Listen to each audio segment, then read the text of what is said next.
Hey, everybody. Good evening. Good evening. Good evening. Happy Thursday night. Happy Thursday night. It has been a busy week for us here in the Garrett Castle. I'm getting settled tonight because I'm excited about our topic of the evening.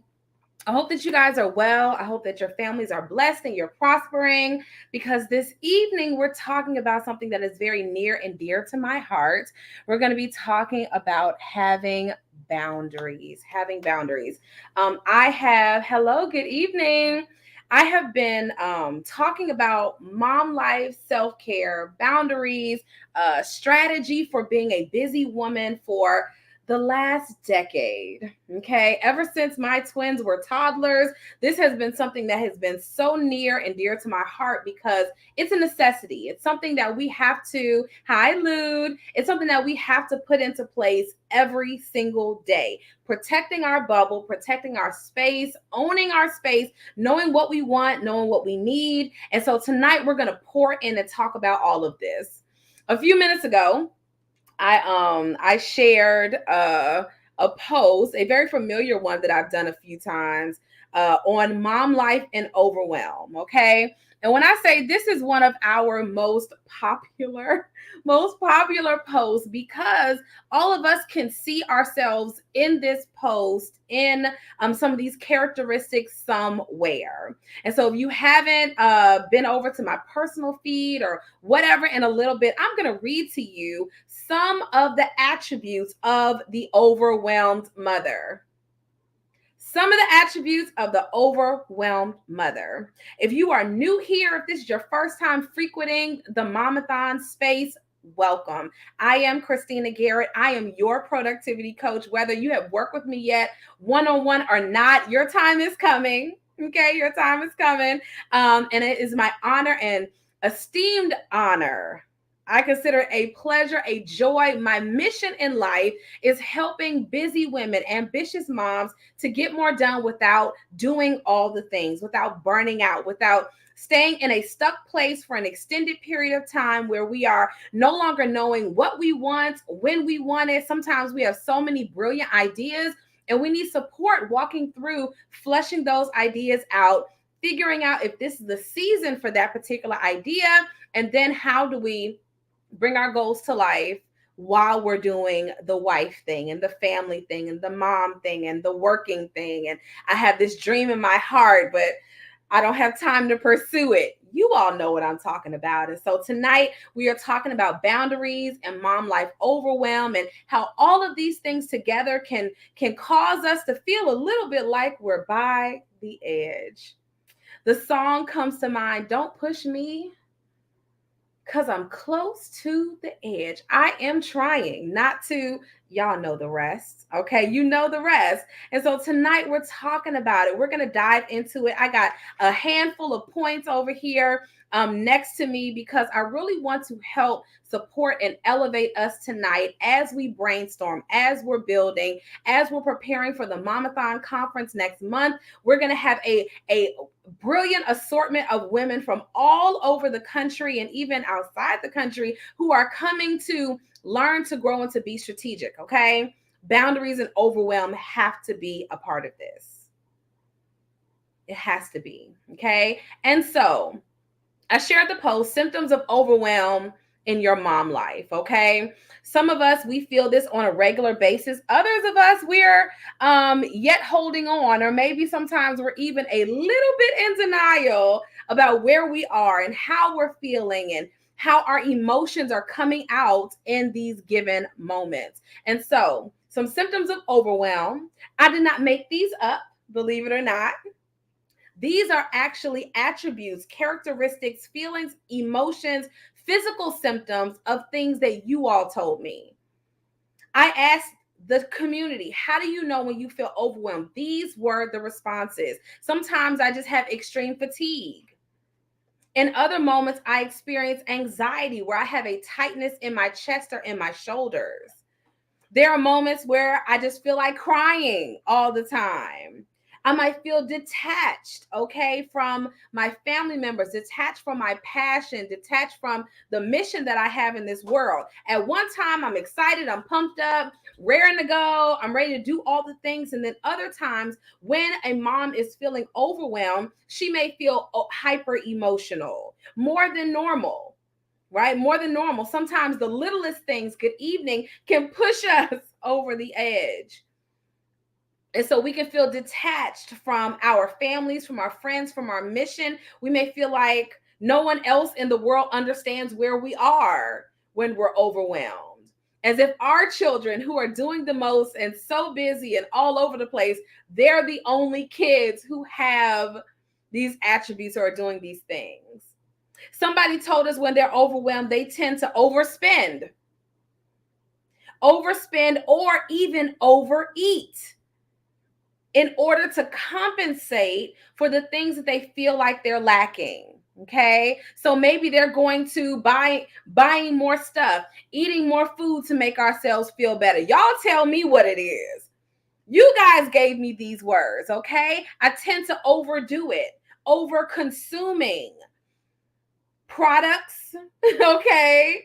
I'm going out. I feel stressed out. I got to go buy something to make me feel like I'm in control. Overeating. I realized 2 weeks ago, maybe it was 10 days ago, that I had a problem with overeating, going past the point of being full. Okay, so now that I'm mindful of that, now I can stop, right? All right, so let's go to repression of emotions. Somebody said that sometimes they just walk around like a robot. When they feel overwhelmed, they just walk around like a robot, almost as if I'm on autopilot. Wave at me if you see yourself. I almost feel like I'm on autopilot, like I'm responding instinctively, but I'm not even expressing how I really feel. We can be so angry, so frustrated, so irritated even at how our lives are going, but we don't say so. We don't say that this isn't working and this isn't serving me. Instead, we will do the exact opposite. Hey ladies, we do the exact opposite. We don't tell anybody, hey, babe, this really is not working for me. This isn't serving me in this season. Hey, children, I don't like when you do that. We're talking about repressing our emotions as a sign of overwhelm. Because I don't want to overreact, I underreact. Or even worse, there's no reaction at all. It's just on autopilot. Another attribute of overwhelm in motherhood, good evening, is low motivation. You know you have goals, but you don't feel like doing anything. You're excited. You're pumped up about what God is doing in your life. But then the next day, it's like, meh. I'm very apathetic about where I'm going. I'm just like, okay, I'll get to it sometime. Sometimes that can be a symptom of our overwhelm. Someone else that having a short temper and then lashing out at other people as a result of that short temper. Somebody else said low energy. On the days where, like tomorrow, y'all, I have so many.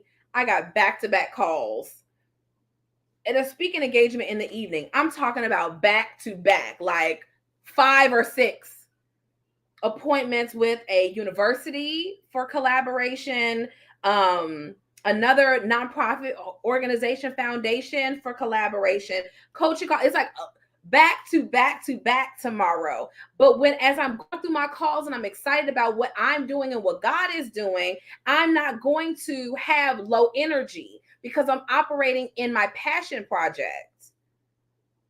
This is what we're operating in, okay? But on those days where I just don't feel like it, my energy is low and I need 16 cups of coffee because I don't feel like doing anything. Y'all know how this goes. Somebody else said locking yourself in a room and tuning out your chaos.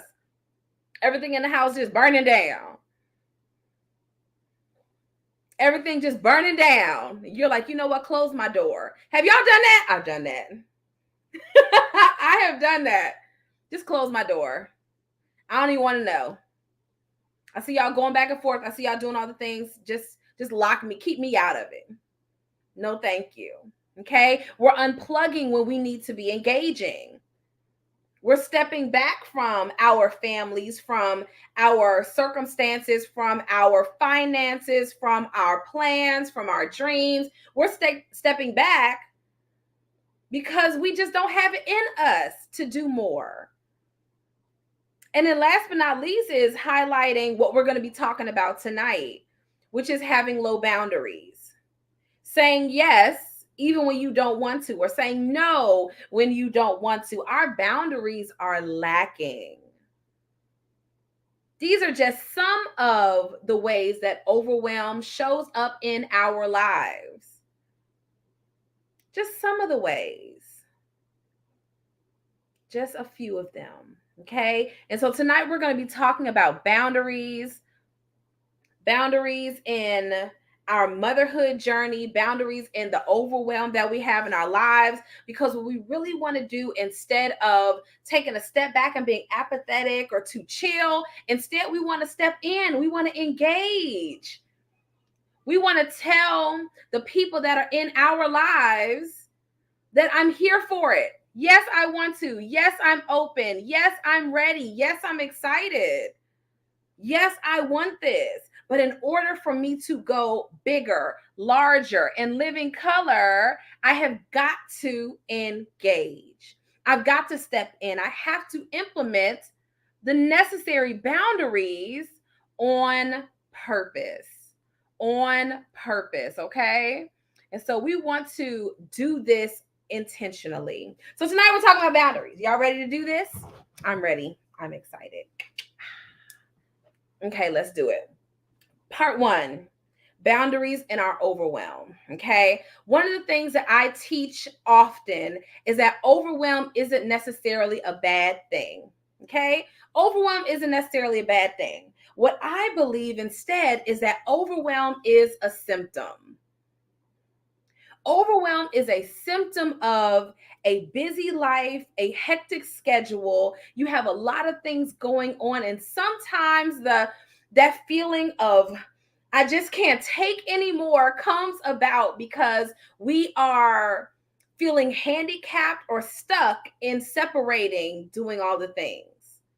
Okay. Sometimes we're not sure how to do it, what to do, what to say, how to communicate it, but our overwhelm is teaching and telling us that it's not serving us. Hey, red flag. You know, we did a whole lot of talking. What was that, 2021, 2020? We just had the red flag emojis everywhere. These are the signs of toxicity. These are the signs that things are not working. These are the signs that we need to have. We need to be looking at when it's not working. I'm doing too much. I'm doing too much. I've said yes too much. Wait a second. I got to go back over. Here's my list for the day. I got to go back over this list because something on here isn't working. I got to go back over my thought process. I have to reconsider what I said was something that was good for me. Maybe it wasn't. Maybe it isn't. Maybe I need to adjust. And for many of us, we feel like I feel overwhelmed. That means that I am deficient in some way. Somebody put in the comments, I am not deficient. I'm not deficient. I'm not lacking in anything. And just because I feel overwhelmed, I hope y'all hear me tonight. Just because I feel overwhelmed in this moment or in this season does not mean that I am insufficient. It does not mean I'm incapable. It does not mean that this big idea or dream is not for me. It still is, even though you feel overwhelmed in this season. And one thing that we as women have a tendency to do is we will pull back early. We'll pull back early. We'll say to ourselves, self, and then self will say, yes, sis. And then we will, hey, Shauna, we'll go back and forth with, I don't think I can do this. I don't think I'm capable of doing this because of how I'm feeling right now. As if this feeling and this emotion is my permanent life. Hi, Kershaw. As if this feeling is my current life. This is going to be going on forever. The season of having small children in diapers is different than having elementary age children. It's different than now my son is in high school. Hello. That's a whole different ball game. We're playing different games now. These are different levels of parenting, of a journey, of a path of me as a woman, right? Somebody asked me about the conference today. I was like, we're going into year 7. Year 7. The first year when we did this thing, we've come a long way. A long way. And so what we have to remember is just because I'm feeling overwhelmed in this season does not mean that I'm incapable or insufficient. Y'all hear me, mamas? You are not incapable. You are not insufficient. You may need resources or support or tools or a better team or to delegate more, all this kind of stuff. Your overwhelm is talking to you. It is talking, but it doesn't mean that you're insufficient. It doesn't mean you're not good enough. It doesn't mean that dream isn't for you. It doesn't mean you're a bad mom. It doesn't mean you're a bad wife. It doesn't mean that you're a bad partner or co-parent. It doesn't mean that the blessings and the abundance that God has in store are not for you. That's not what that means. It just means it's talking to you. It just means it's talking to you, sis. That's it. It's just talking to you. It's telling you we need to change some things. It's telling you we need to pivot, as my friend Teresa would say. It's telling you we need to go a different direction. That's okay. It's telling you we need better accountability, because I know that if I go too long without somebody saying, did you do what you said you were going to do? I went too long. I meet with my clients now every single week. Unless somebody gets sick, unless there's a family emergency, unless there's something all over the place, we meet every single week. Hey, Jelly Belly. What a cute Instagram name. We meet every week, because if I give y'all 2 weeks off, y'all gonna be back in the bed. Just because we feel overwhelmed does not mean we're insufficient. Y'all hear me?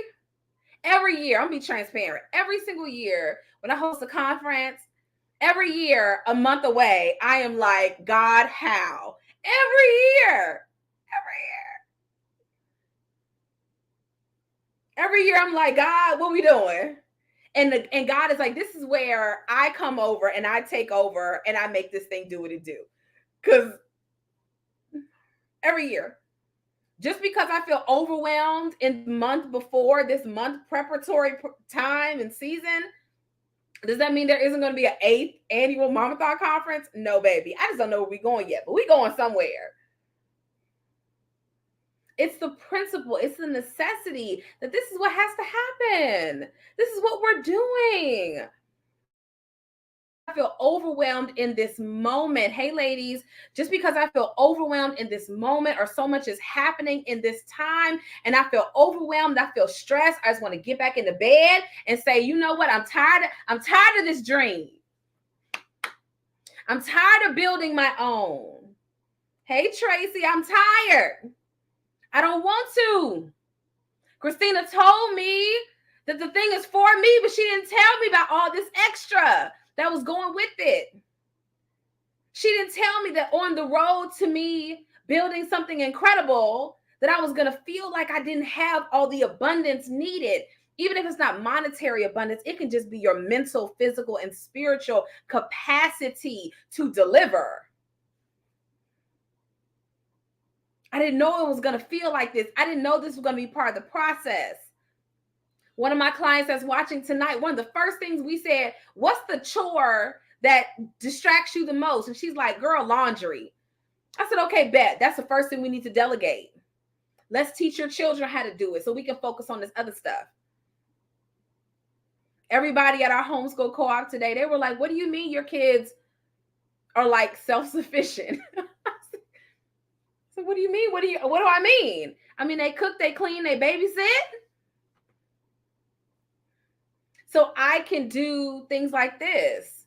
So we can have time and moments like this where we're able to execute. So the first thing I want to highlight is just because you're having moments where you feel overwhelmed, it does not mean that the next thing is not for you. That's not what that means, okay? So you have your overwhelm talking to you, and the talking overwhelm is saying you need to implement better boundaries. That's what it's telling you. Your overwhelm talks to you. It's audible, isn't it? You can hear it in your ear. If you don't hear it in your ear, you feel it in your body. You feel it in your chest. You hear it come out of your mouth when you talk to your loved ones, your family, your kids. Just leave me alone. Can y'all please stop talking? The repression of emotion, where you just keep everything inside until you feel like you're going to explode. That's your overwhelm talking. It's talking to you. It's telling you we need to make a change. We need to make a change. It's talking loud. It just is. And we're going to go more in depth into how to organize our busy worlds at the Mamathon Conference, October 28th through the 30th. If you can't come the whole weekend, come the 29th and the 30th, the workshop days, okay? Because after our speakers deliver, I'm doing a full wrap-up and Q&A where y'all going to see, okay? You're going to get all the tea. So the moral of the story is our overwhelm speaks. What is yours telling you? What is yours telling you? That's boundaries and overwhelm. Up next, boundaries and self-care. Boundaries and self-care. Here's a note that I want to drop in here. My family and I, we've come a long way in terms of self-care, okay? For those of you who are new here, y'all don't even know me like that. I'm a mom of 5. We homeschool. My kids are with me all the time. When they were smaller, I can remember children lining up, hey sis, lining up outside the door, little fingers, hey, under the door. Like, mother, come back to us, mama. It's like, oh my gosh. Like Kevin Hart just starts screaming. Yes, that was me on a regular basis, always feeling like I couldn't breathe. Okay. In the midst of all of these feelings, I can remember my children growing up a little bit, let's say 4, 5, 6. You're now speaking English. Okay. You can hear me. And I say, okay, go somewhere, do something, whatever. And it was like, no habla inglés. Okay. It's almost like a normal thing that kids walk in the bathroom, kids, just have full reign of the house, like they pay mortgages and rent and stuff, lights. Like I'm always floored by this. And so at a certain point, I remember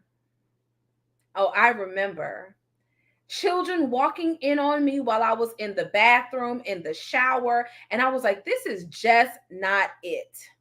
This is not it. Okay. Now, this is a good place for us to check our boundaries.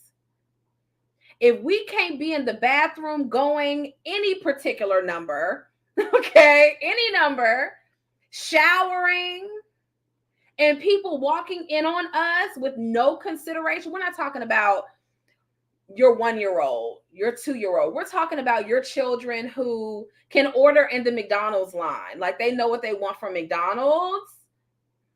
Okay. Let's do some inventory. If you can say what you want from me, even if you're a toddler, if you can say what you want from me, we can teach you how to knock on the door. Okay. So I remember a moment where my kids were pre-K, kindergarten age, whatever. And I remember somebody just walking in on me. Maybe there were 2 kids just standing out there, running their mouth, opening the door. Mom. I grabbed an empty bottle of shampoo.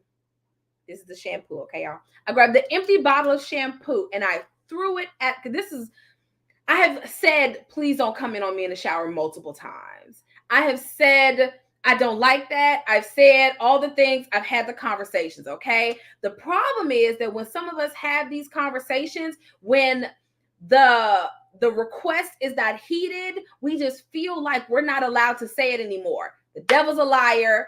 You're the queen.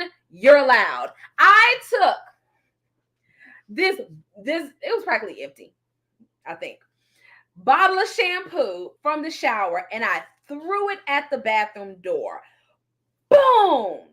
I said, close the door and don't come back in without knocking. I don't care what boob you saw when you were a baby. You can order in the McDonald's line now. You're big. I don't care what you saw when you were a kid. Now that you're preparing to go into Head Start, now that you're preparing to go into kindergarten, pre-K, first grade, there is nowhere else in the world that you can just walk in on people and not be reprimanded. Why is it that because I'm your mother, I'm not allowed to create this bubble? Because you saw my boobs when you were a baby?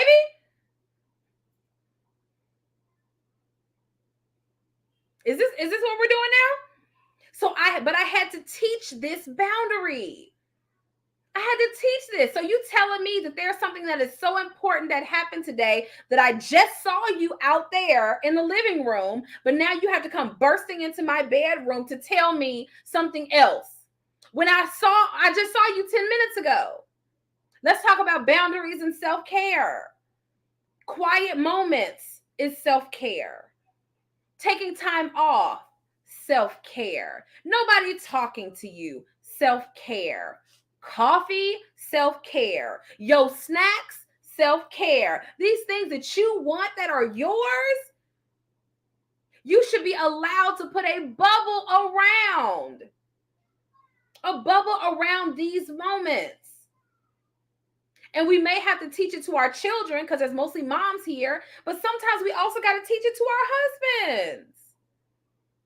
One thing I do my best not to shame my husband for is when he needs quiet time, right? Because there are moments when I too need quiet time. And if I cannot shame him, he won't shame me. In fact, we made a pact yesterday. We were talking about personal growth and personal development, things that we were doing, working out differently, eating different, all this kind of stuff. I said, you can eat at 11 o'clock at night and be fine.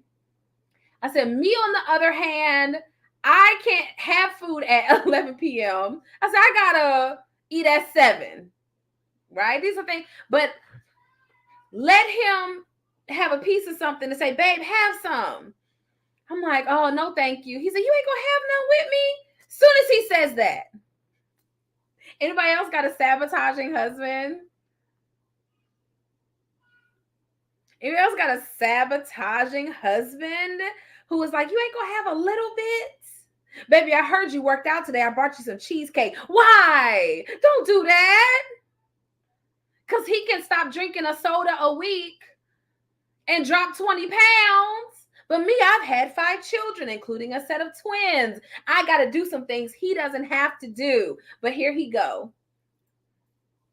Here, baby. Hey, don't you want some? And then I have shut down. She said she got a sabotaging son. I have shut down my body at 7:30 from eating. And then here he come talking about have a little bit. And it gets my system going again. I'm no longer intermittent fasting. Y'all know what I'm talking about. All right. The moral of the story is this: self-care and boundaries. How do I need to take better care of myself? How do I need to pay more attention? How do I need to step up to the plate? How do I need to honor my temple better? One of the things that I had to work on practicing, Tracy said, I'm good, sir. Girl, to be sabotaging. One of the things I had to create a boundary around was my workout time, right? I in particular don't like going to the gym. I don't like going to the gym. I like putting on like ugly clothes and flapping around in my y'all, I'm wild tonight. And flapping around in my bedroom, stomach hitting my thighs. Okay. In my bedroom, nobody can see me but me. If I look ugly, if I collapse on the floor, Nobody knows but me. At the gym, I got to put 6 bras on to hold the girls down. I don't want to do that. I don't. That's for me. I want to be able to work out at any time of day. I don't like getting up early to work out. I worked out tonight at like 7:30. So that was something I had to communicate to my spouse, right? He's okay with doing whatever. And then once he got serious about his fitness, he was doing what he wanted to do. And just because we love each other doesn't mean we have to be, right? Boundaries and self-care. Now, I want to challenge a little bit further in this area to ask you, do you know what self-care is for you? Do you know what feels incredible? Do you know what lights up your spirit? Do you know what gives you joy, what restores you? Because if we don't know, how do we create a boundary around something that's invisible? How do we create a boundary around something that's invisible? Like if you think about your fence line, sometimes when you move into a new space and you're not sure about, where does my fence begin? Where does theirs begin? Property lines and all this stuff. When we begin to think like this, right? Do you know what boundaries are for you? Self-care for you. Sometimes we have these property lines and we need to go to the city, right? Or to the state and say, hey, I need to know exactly where my property line is, so I can make these changes to my property, right? Put up a fence or whatever. Some of us, we don't know what gives us life. And we got to go on a search and rescue mission. A search and rescue mission for what is endearing to us. We have been so long serving others, loving others, nurturing others that we have not taken time to do our own personal self-inventory. Okay, so how do we say, hey, I need more self-care time, I need more me time? What does that even mean? How can I support you if I don't know what you need? If you don't know what you need, how can the people that love you support you? If we don't know how to communicate all of this, how do we know how other people can support you? Okay. So in the midst of all of this, these are things we got to do checks on. Last but not least, all right. So we have boundaries and overwhelm, that our overwhelm is talking to us. It's saying some things. What are yours saying to you? We have boundaries and self-care, that we know what gives us life, what restores us, what kind of property lines we need to set up. Okay. We have to know what those boundaries are, what self-care is for us as an individual. For me, it's 1 hour walks with my dog, showers and stretching uninterrupted.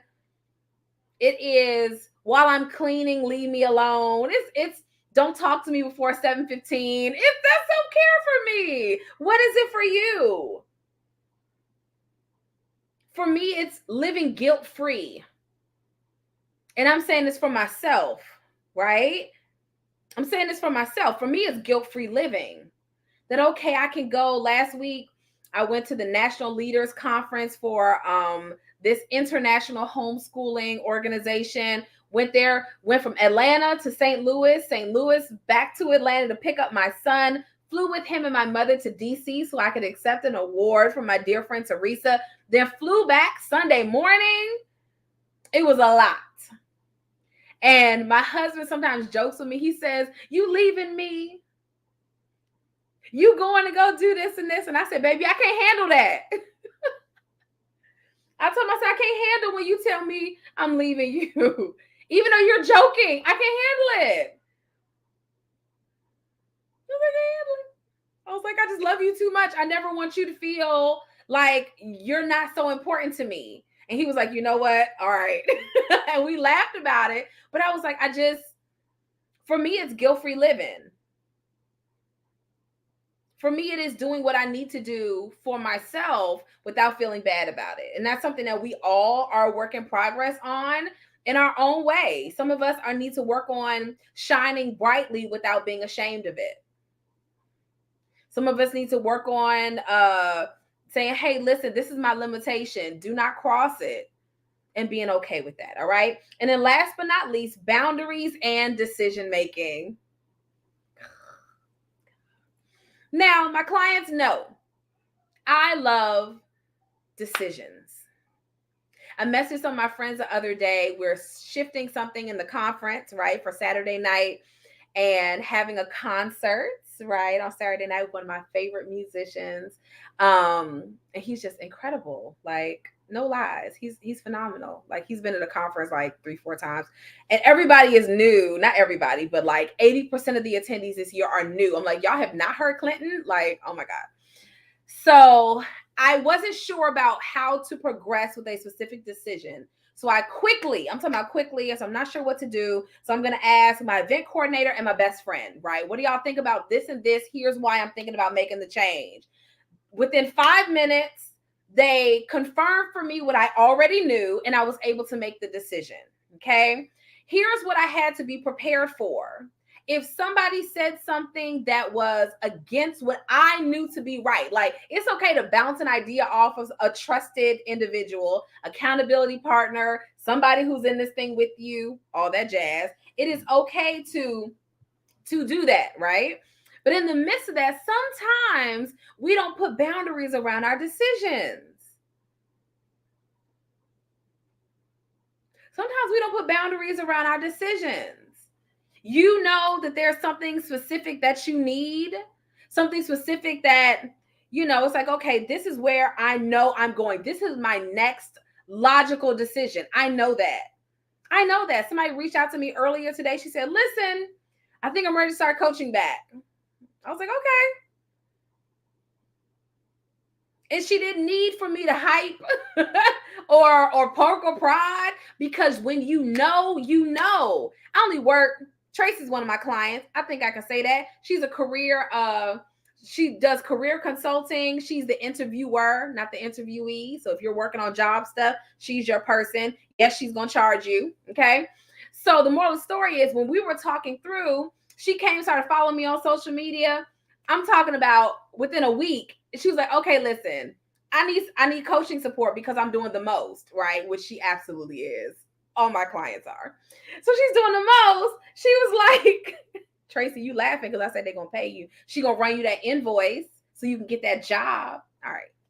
So anyway, she was like, listen, I know I need support. I'm doing a lot and I need help organizing all these ideas. I was like, bet, we can do that. Okay. How long did that take, Tracy? A week?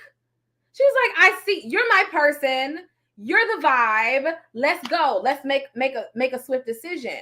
And there are moments where we toss through, right? All of my clients, we have a lot of ideas. We have a lot of, things mulling in our minds and our families and this and my self-care, and I need to lose 20 pounds and there's so many things happening. It was so quick. It's like so many things going on all at one time. There's not a single client that I have that is not most likely. I do work with some mamas who are not married, right? But usually they got multiple children. Some of them are moms of multiples. They usually work in a 9-to-5. They have their own businesses, sometimes multiple businesses. They got homes to manage, children to chase.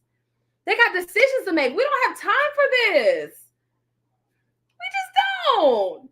And there are these folks out here, and it's like we feel like, I just have time. I'm just mulling it over in my mind. I'm thinking about it. I'll be back. I'm praying. I'm like, listen, my prices will have changed by the time you come up with whatever ideas. I'll see you when you come back.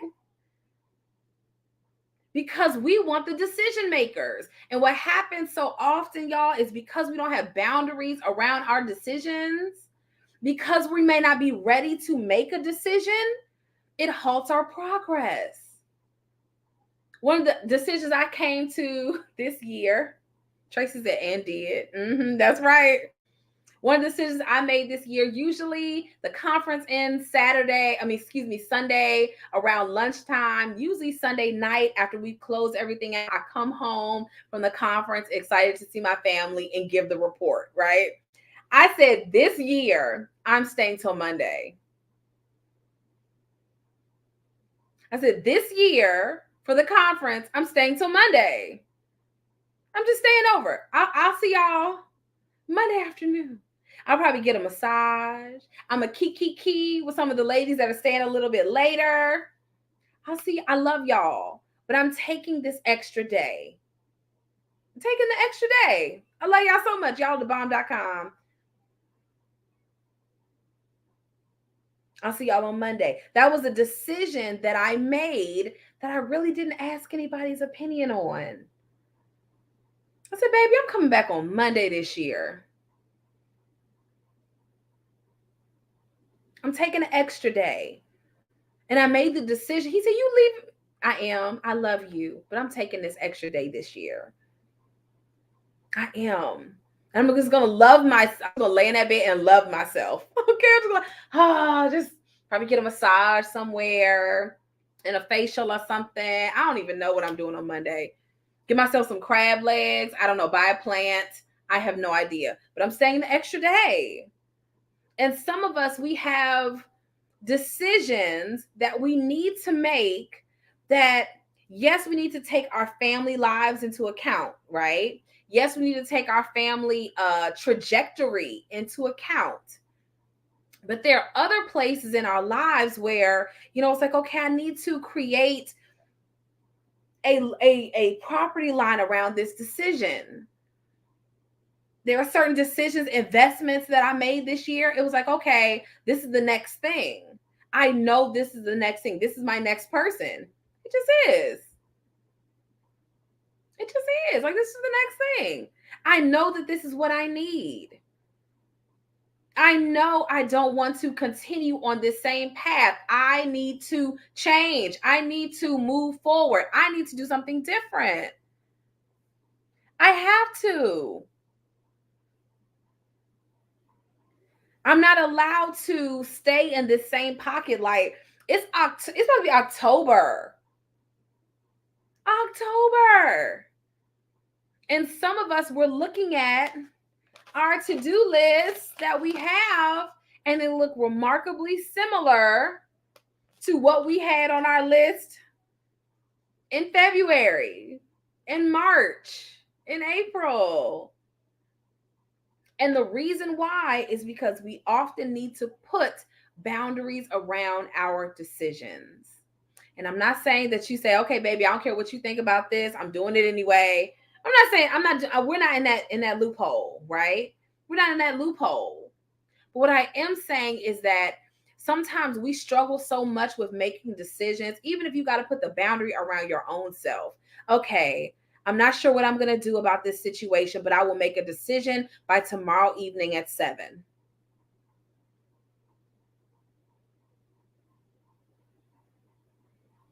I'm not sure if this option or this option or this person or this person or this service and that service, this coach, but I'm going to do my homework. I'm going to make a decision by tomorrow. Not half, 80%, I will say, of the time we slow our own progress because we are so busy going through the loophole again and again and again. And that's why we're stuck, because we're right here and we're just going around in a circle, mulling over the same issues, the same challenges over and over again. So what kind of decision do you need to make?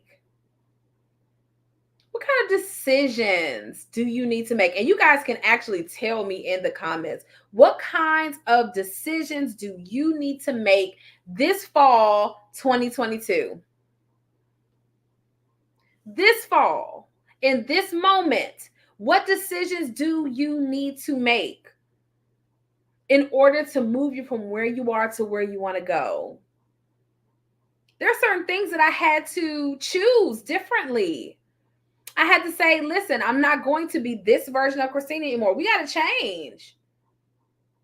We have to change. My girl Kirsty says, I'm going to eliminate and delegate more. I'm going to eliminate and delegate more. I have to. I can't do everything. I'm not June Cleaver. I cook and clean and homeschool and run a business and. Somebody said, how in the world do you homeschool 5 children? I said, we're part of 3 different homeschooling communities. 3. One that's all day Thursday, where my kids are taking stuff like marine biology and forensic science. My oldest son is in a high schoolers program that teaches him algebra, because that's not my jam. We're part of a small Black community, homeschool community, where we just get together and do play dates. I got all these different communities. This is delegating, because, oh, y'all can go here and learn stuff and I don't have to teach it. Bet. Mama, they don't really check the homework like that because it's homeschooling. They don't really check the homework like that. You got to do the homework because that's your science for the year. You got to do the reading. I'm sorry. You got to do it. So somebody in the comments, Janisha says, what if I don't have a clue about the decisions she needs to make? What if she doesn't know what decisions to make? What if she doesn't know? I would ask yourself to go back to the drawing board about what you said you wanted, what you said you want to accomplish before the year is over. What did you say you want to accomplish before the year is over? What did we write down on the Welcome to 2022 journal entry? What did we map out or mull over in our minds? You know, the Bible says that Mary considered these things in her heart. What things have you been considering in your heart over the last 3 months, 4 months, 6 months? What would make ending the year successful for you? But this is going to require some quiet time, some sit down time, some, hey, I got to think through this thing because, I don't really know what it is or where I'm going. I'm not really sure. It's okay if you're not sure. It happens to the best of us. But I think it's important that we rally around people or work with or partner with people that are going to force us to make decisions. Not sketchy decisions like I just don't know what to do, so I'm going to do anything. But instead, somebody that says, okay, this is what you said you wanted. Now let's make out a path. And you choose the ways that you're going to go get that. One of the things that I own was some of the media opportunities that we've had over the last year, 2 years, right? It was like, it's just going to take them too long for them to find me as a person, right? They may not follow me on Facebook or on Instagram or whatever.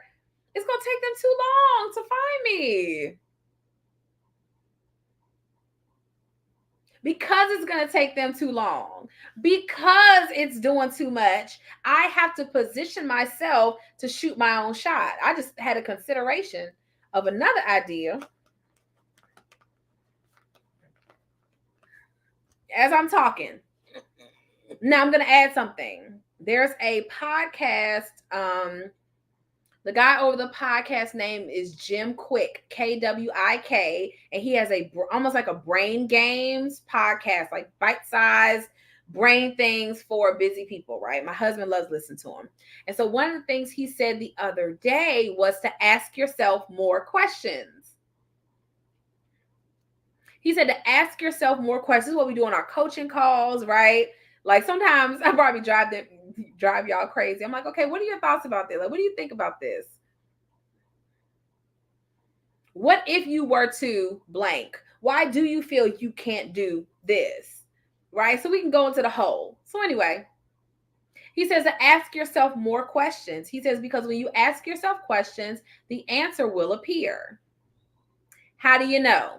He says, have you ever, he said his sister would send him postcards like every month, right? Because her birthday was coming up. And on the postcard was a pug dog, like the dog, the pug, because she wanted for him to buy her a pug for her birthday. He said, all of a sudden, everywhere I went, I saw pugs. He said, everywhere when I saw pug dogs, he said, people walking gangs of pug dogs down the street in my neighborhood. He said, I would go in the supermarket. Somebody would have a pug dog in their purse. He said, all of a sudden I saw pugs everywhere.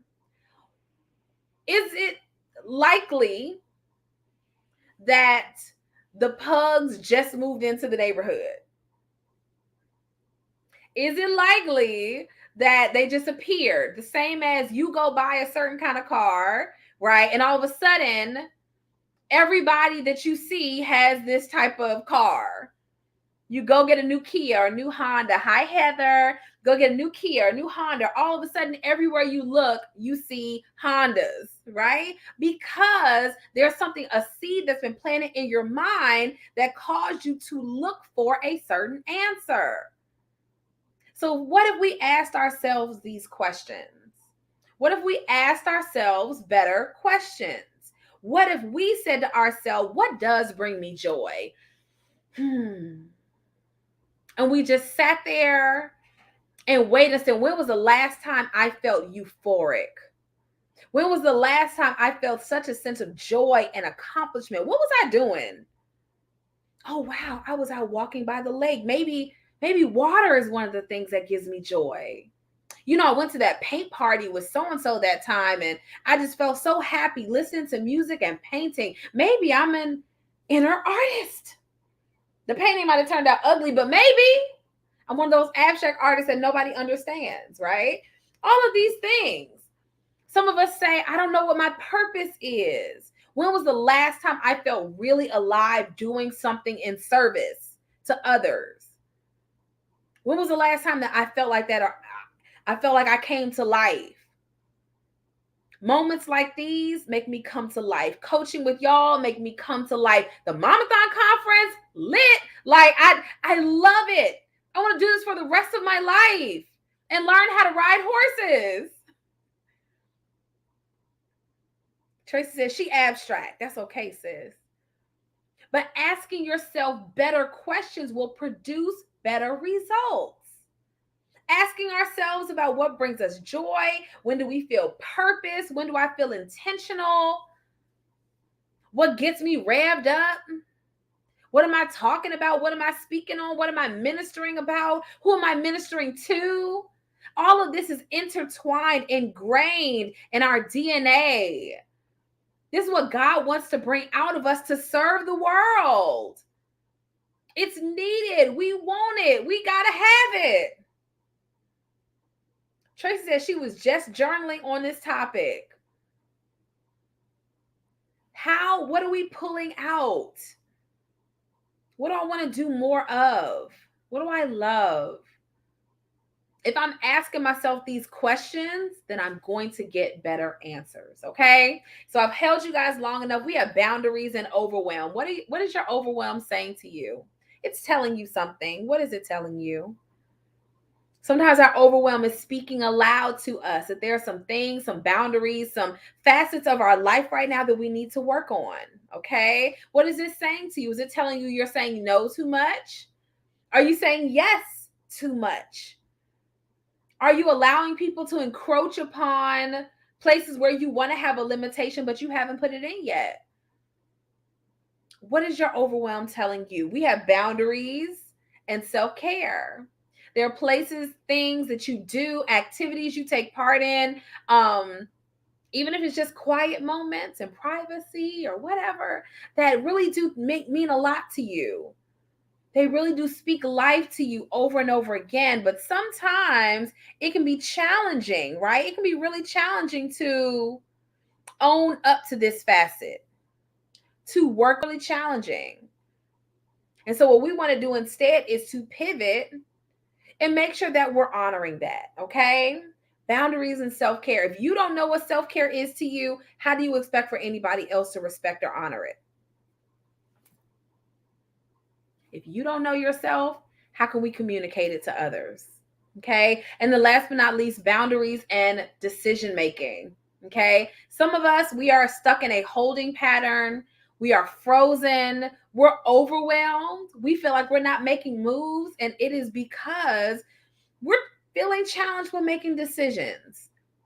And I'm going to tell you, a lot of times that's just how the human brain works. The human brain, just like we talked about the dogs and all the stuff, the human brain is always seeking out multiple avenues, multiple tunnels that are going to lead to a specific destination.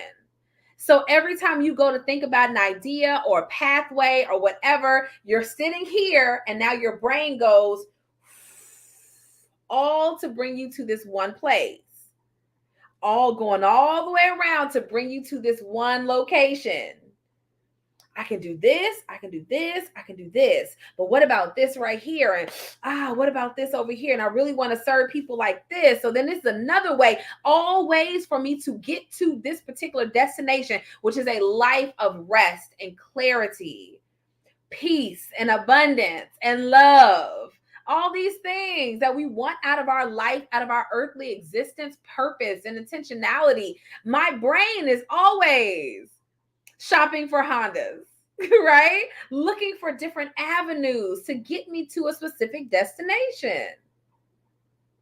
So some of us, we feel stuck in our decision making because it's like, I just have too many ideas. I have too many ways that this could work out. It could not work out. I'm stressed out. I'm frustrated with my family, but I'm also frustrated with myself.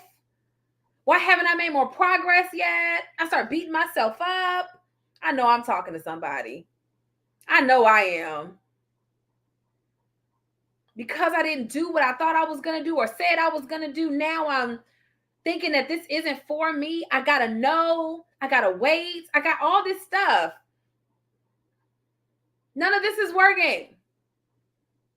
And in reality, it's because we just need a little bit of extra support, accountability, structure, a plan that will serve us in going to our next level, okay? It's okay that we feel like, hey, I want to move forward, but I'm not really sure what I'm doing. Maybe you're like Janisha, you're like, I don't have a clue right now. Or maybe you do have an indication of what you want, but how do I get there when I see so many available paths? How do I get there when my kids are wilding? How do I get there when I got a husband who also needs me? How do I get there when I have a 9 to 5? How do I get there when I'm trying to keep my own self, my own head above water? How do I do that? Because right now, somebody said right now my edges are not giving what they were supposed to have gave. Somebody said I'm not really sure how I'm supposed to be executing this in real life, okay? So some of us, we need to create boundaries around our decision making. When we make the choice, we step in and we engage, right? We go in there. Let's sit here in this uncomfortable space until we create a plan with this decision, because that's what's necessary to go to the next level, okay? And so if anything that I've shared tonight has resonated with you, if you feel like I'm talking your language, especially if you're a busy woman, a busy mama, an ambitious mom, you said, I have big goals. I want big things in my life. I know God has something incredible for me, but I'm just not sure with all these different avenues how to go about getting it. If you have been experiencing some of those symptoms of overwhelm that we were talking about earlier, if your overwhelm has been talking to you, screaming at you, then it would be my honor to hop on a call with you. I'll answer a question for you if you have one for me, and we can talk about what kind of coaching services would really speak life to you during this season that you're in. For many of us, we're doing work, and maybe you're starting a business, you got family, you have all these things happening. And it's okay for you to really hone in and make the decisions surrounding what's going to take you to that next place, okay? And so if what I've shared, if how I've shared it tonight has resonated with you, and you want to know what in the world does a productivity coach even do? You're like, she keeps talking about she's a productivity. What does that mean? It means that we walk with you to your next level. We support you. We help you create a strategy, and then we hold you accountable for delivering on it. So then now we don't have the same stresses of being stuck anymore. We're always moving forward, always moving forward. Okay. And so it's been my honor to do this work with thousands of women around the globe. It's been my honor to do parenting and productivity for Essence multiple times, Fox News, Forbes, Red Table Talk, Washington Post, BET.com. All y'all can ask about me. Y'all can Google it. But what I would much rather do is do that with you one-on-one together. Okay, so if that's something that you're interested in, feel free to hop in my DM. We can find a service that fits you and fits your needs. But most of all, you're getting what you need to go to the next level. All right, that's it for tonight. I love you guys. We will holler at y'all later. Have a blessed and prosperous evening.